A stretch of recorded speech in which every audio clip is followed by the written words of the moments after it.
Hello everyone, welcome back to our channel. आज की video में हम आप लोगों के साथ अपनी एसएससी सीजीएल की जर्नी शेयर करने वाले हैं। हम दोनों ही एज एन एएसओ वर्क कर रहे हैं और हम दोनों ने ही एसएससी सीजीएल का एग्जाम क्लियर किया है, बट हमारा बैकग्राउंड बिल्कुल डिफरेंट है। तो आज आप लोगों को एक बहुत बड़ा मोटिवेशन भी मिल सकता है कि डिफरेंट बैकग्राउंड से होने के बाद भी आप सेम एग्जाम क्रैक कर सकते हैं अगर आपने सही डायरेक्शन में हार्डवर्क किया हो। तो काफी लोगों का ये डाउट होता है कि मैं बीए कर रहा हूँ, मैं बीकॉम कर रहा हूँ, मैं बीटेक कर रहा हूँ, तो मेरा एग्जाम क्लियर होगा कि नहीं होगा, क्या मुझे कितना टाइम लगेगा, क्या होगा, मेरा हो पाएगा कि नहीं हो पाएगा।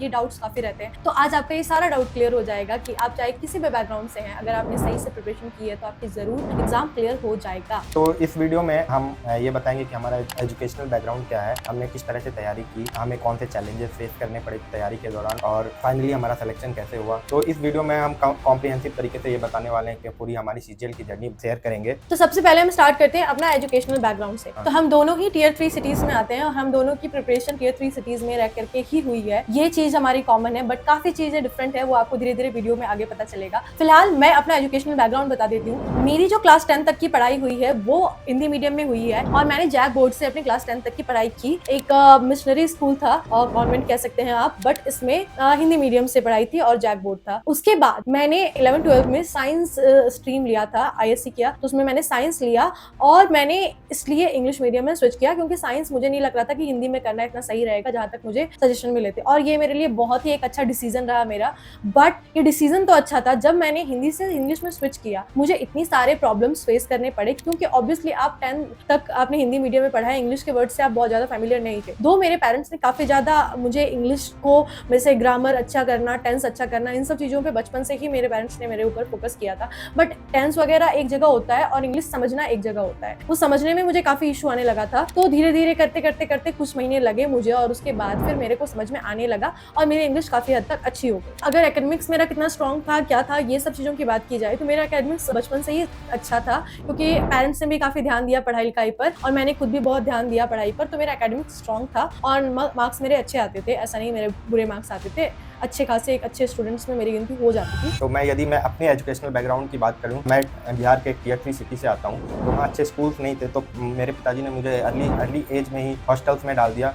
10 तक की पढ़ाई मैंने इंग्लिश मीडियम स्कूल में ही किया है, हॉस्टल में। सीबीएसई बोर्ड की स्कूल थी और मैंने वहाँ अच्छे से पढ़ाई की, ऐसे नहीं है कि मैंने पढ़ाई नहीं की, वहाँ अच्छे से पढ़ाई की। हाँ, शुरू में थोड़ा अजीब लगता था बिना पेरेंट्स, सब हर किसी का अलग चैलेंज होता है कि कुछ लोग घर से रह के स्कूल जाते हैं, तो वो थोड़ा मैंने बहुत मिस किया क्योंकि मैं हॉस्टल में था और वहाँ पे अलग एक डिफरेंट वाइब रहता है, अलग लगेगा। जब आप हॉस्टल में शुरू से ही रहेंगे तो आपको एक डिफरेंट तरह का फील आएगा और आप घर को बहुत ज़्यादा मिस करते हैं। तो वो शुरू में मैंने पढ़ाई सारी हॉस्टल में की। 10th मैंने सीबीएसई बोर्ड से किया और उसके बाद 12th में मैंने भी साइंस लिया है और वो भी मैंने इंग्लिश मीडियम से ही किया है। तो आप मेरा 10th और 12th दोनों ही सीबीएसई बोर्ड से था और इंग्लिश मीडियम से था। और मैं एकेडमिक्स की बात करूं तो मैं एक तरह अबव एवरेज स्टूडेंट था, बहुत अच्छा टॉपर तो नहीं था, बट अच्छे नंबर आते थे मेरे। 10th-12th में मार्क्स मेरे अच्छा आए हैं। यहाँ झूठ बोल रहे हैं, टॉपर थे। He was always a topper।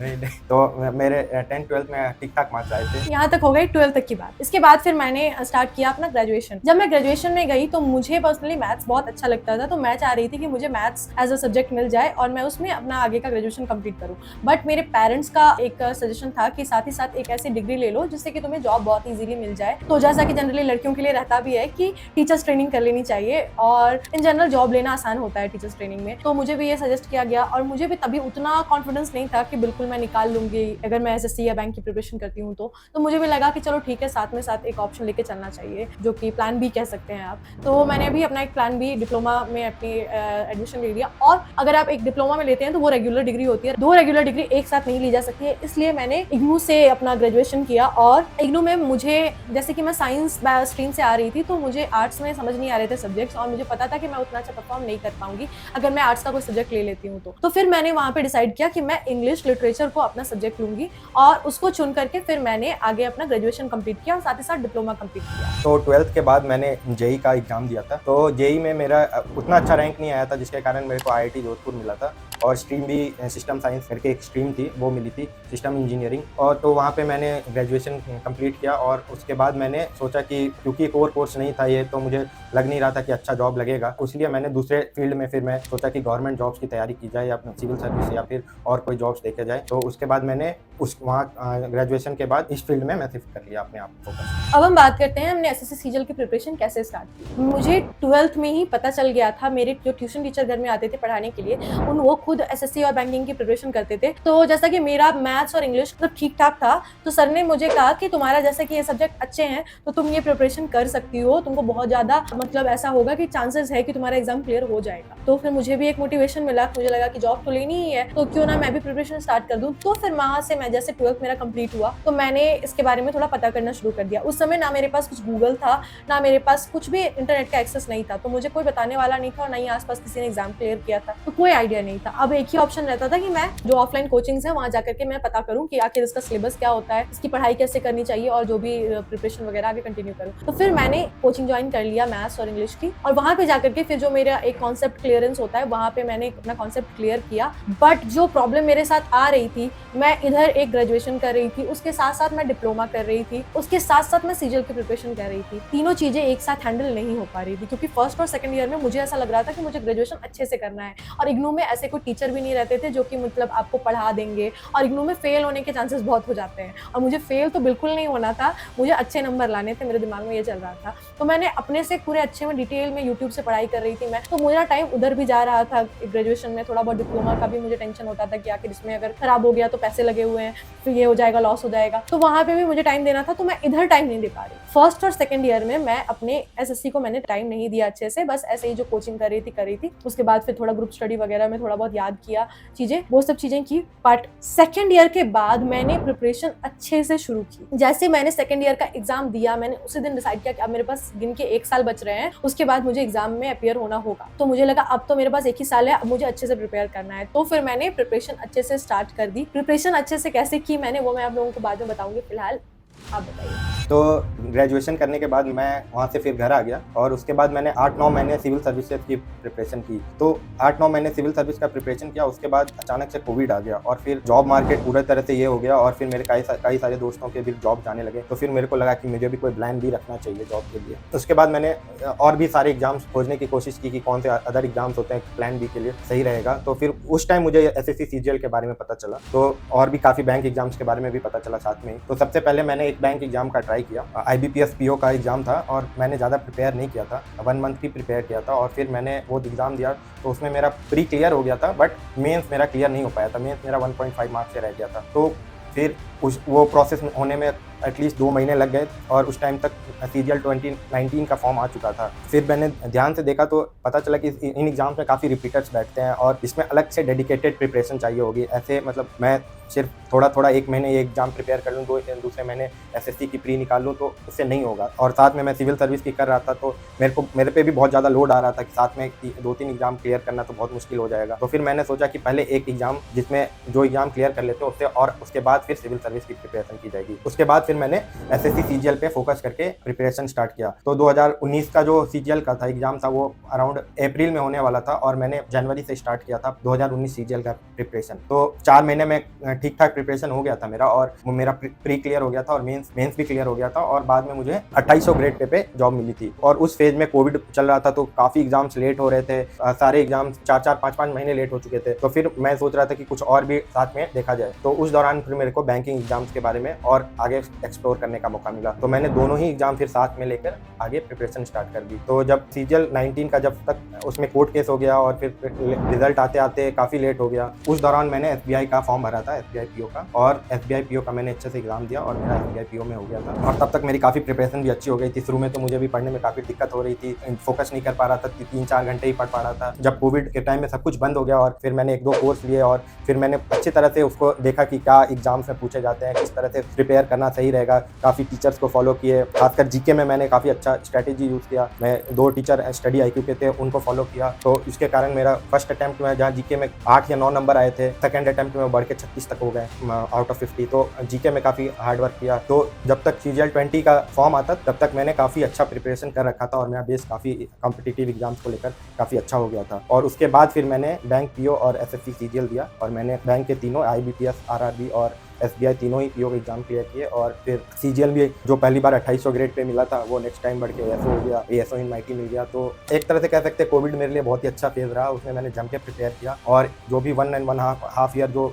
मार्च 2020 में स्टार्ट हुआ था मेरे ख्याल से कोविड का, जो मार्च 21 और 22 तक चला था जो फेज, उसमें एग्जाम्स भी लेट हुए, पर उस अपॉर्चुनिटी को मैंने अच्छे से ग्रैब किया और अच्छे से मैं प्रिपेयर किया और दोनों ही एग्जाम्स क्लियर हुए फिर मेरे। और उसके बाद फिर मैंने एज एन SBI में, क्योंकि आपको मालूम ही है SSC उस टाइम बहुत ही लेट एग्जाम चलता था, कोर्ट केस होते थे और अभी भी होते हैं, काफ़ी पेशेंस रखना पड़ता है इन SSC के एग्जाम्स में। तो फिर मैंने SBI PO ज्वाइन कर लिया और वहाँ मैंने 1 साल के लिए एज एन प्रोबेशनरी ऑफिसर काम किया। वहाँ भी अच्छा एक्सपीरियंस था और उसके बाद वहाँ भी मेरे को आगे सिविल सर्विस की भी प्रिपरेशन करनी थी, तो मेरे को समय नहीं मिल रहा था। और वहाँ पे, और आपको मालूम ही है कि SBI में वर्क शेड्यूल काफ़ी हेक्टिक होता है, तो वो जॉब छोड़ के फिर मैं यहाँ पे as an ASO in MIT join कर लिया। अराउंड 23 में मैंने यहाँ पे ज्वाइन किया। तो ग्रेजुएशन के लास्ट ईयर में मैंने अपनी प्रिपरेशन स्टार्ट कर दी और जो मैंने वहाँ से पूरे डेडिकेटेड वे में प्रिपरेशन स्टार्ट की थी। और बाय गॉड्स ग्रेस, जो कि मेरे इतनी ज़्यादा डेडिकेशन देख करके शायद भगवान को तरस आ गया था, तो भगवान ने एक ग्रुप मुझे ऑनलाइन मिल गया, एक ग्रुप, और वहाँ पे बहुत ही डेडिकेटेड लोगों का वो ग्रुप था। लास्ट रूम में तो 20 लोग थे, लास्ट में चढ़ते चढ़ते 4-5 लोग बच गए थे। और वहाँ पे एक सर थे जो कि ASO इन रेलवे में थे, वो हमें गाइड करते थे। उन्होंने बहुत ही अच्छे से हमें गाइड किया। एंड पर्सनली मेरा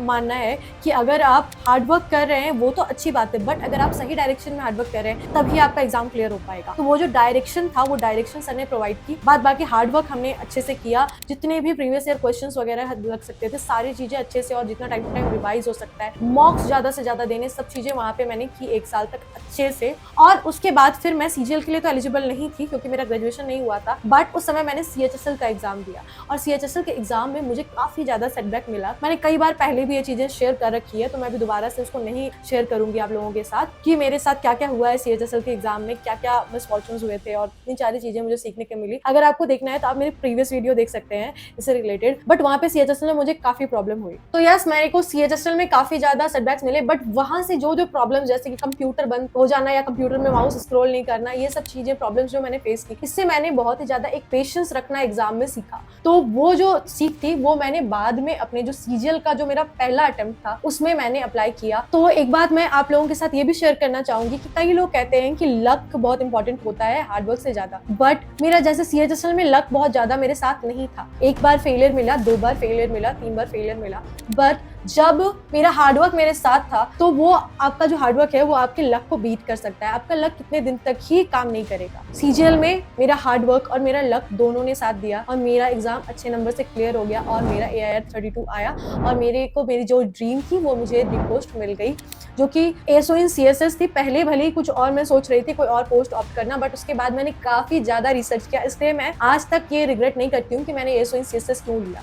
जबकि मेरा होम टाउन काफी दूर है, फिर भी मैंने ये जॉब ऑप्ट की क्योंकि मुझे एक लाइफ में स्टेबिलिटी चाहिए थी, इसलिए मैंने ये पोस्ट ऑप्ट किया। और शायद किस्मत को कुछ और भी चाहिए था कि जो मेरे पार्टनर था वो यहीं पे आने वाले थे, तो इसलिए भी शायद मैंने ये पोस्ट ऑप्ट कर लिया। सो यस, उसके बाद अभी काम करते करते मुझे 2.5 साल हो गए हैं और बहुत ही अच्छा चल रहा है और मेरा एक्सपीरियंस सब अच्छा है। और जॉब थोड़ी मोनोटोनस हो सकती है, बट उसके साथ साथ मैं और भी चीजें करती हूँ, जैसे कि यूट्यूब हो और अपनी पर्सनल हॉबीज वगैरह परस्यू करना, ट्रैवलिंग करना, ये सब चीजें, तो लाइफ इंटरेस्टिंग बनी रहती है। सो जॉब ही सब आपका अल्टीमेट गोल नहीं होना चाहिए, इसके साथ साथ आप और भी चीजें कीजिए। तो मैम ने बताया कैसे उन्हें ड्रीम पोस्ट ASO इन CSS मिला, उसी तरह मेरा भी शुरू से ही ये था कि मुझे डेस्क जॉब चाहिए ताकि मैं और आगे प्रिपेयर भी कर पाऊँ या फिर लाइफ में एक स्टेबिलिटी ज़्यादा अच्छी से रहती है। प्रिपेयर तो हर कोई करता है, काफ़ी लोगों का सिलेक्शन भी होता है, बट लास्ट में लोग पोस्ट सिलेक्शन के टाइम में काफ़ी गड़बड़ कर देते हैं। उन्हें पता नहीं रहता उन्हें लाइफ से क्या चाहिए, उन्हें पता नहीं रहता कि लोकेशन लेना है या फिर जॉब का 4600 पे लेना है। तो आपका जब सिलेक्शन हो जाए तो आप 1-2 दिन अच्छे से सोच कर क्या चाहिए आपको लाइफ में, तभी कोई पोस्ट सेलेक्ट करिए,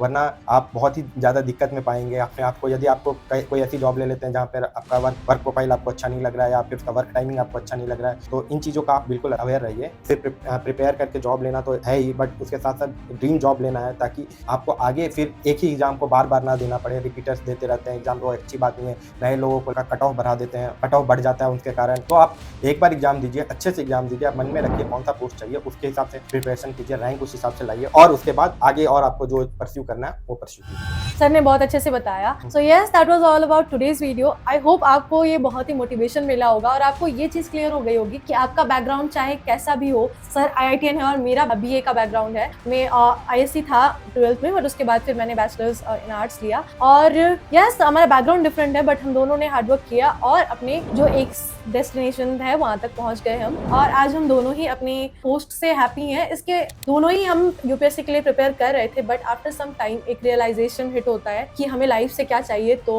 उसके बाद फिर प्रिपरेशन मैंने तो स्टॉप कर दी। मैंने एक भी अटेम्प्ट नहीं दिया है UPSC का।